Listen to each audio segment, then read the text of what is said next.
Et puis l'actualité, c'est aussi cette décision, on va dire cette rupture quasiment diplomatique entre Israël et le Brésil, suite à la décision du président Lula au Brésil de ne pas reconnaître l'ambassadeur d'Israël.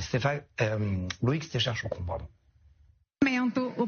Rien ne va plus entre Israël et le Brésil. Jérusalem déclare le président Lula persona non grata. En cause, le refus de son nouvel ambassadeur au Brésil.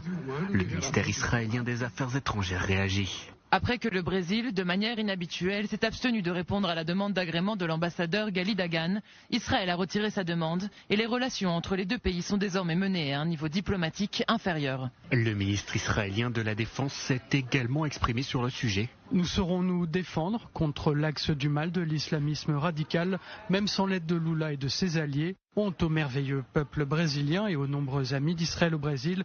Voilà votre président, des jours meilleurs viendront entre nos deux pays.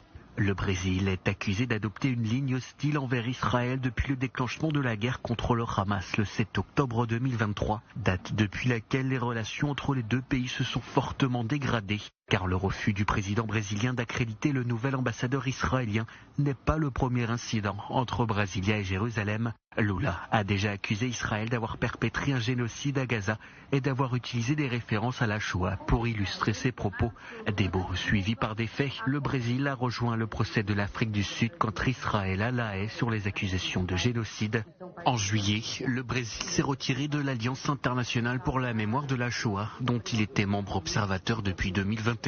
Le Brésil, qui n'a plus d'ambassadeur en Israël depuis qu'il a rappelé son ancien diplomate l'an passé. Et